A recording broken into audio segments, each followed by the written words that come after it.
Good morning! Pag ganito kaganda ang view sa morning, mapapa-thank you ka talaga.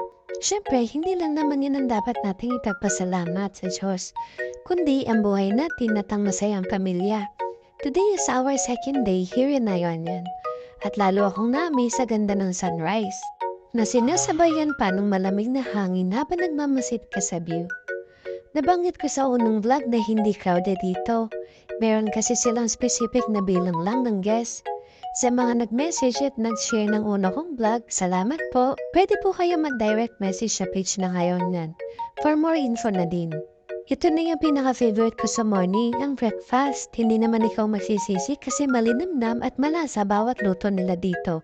Available din pala yung wifi dito kaya habang nagsiswing ka, with the view ay ma-upload mo na agad. Ngayong dito kami pupunta sa beach, may lifeguard ka nga din kasama kapag bumaba kayo sa beach, provided resort. Habang bababa ng beach ay nakita nga namin itong isa pang swing at sulit na sulit sa amin ni Ate Sid.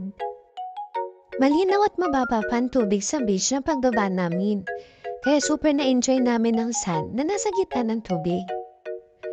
Habang pinagmamasdan ng paligid at sea creatures, maa-amaze ka na lang talaga kay Lord. At may isip mo na super blessed ka at deserve mo din naman yung mga ganitong bagay. Bumalik na nga kami sa resort after mag-enjoy sa beach. At sinulit namin magina ang pagsiswimming habang hindi pa kami nag-check out.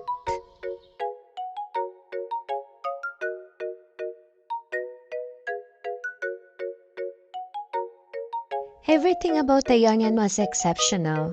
Thank you and we'll see you again!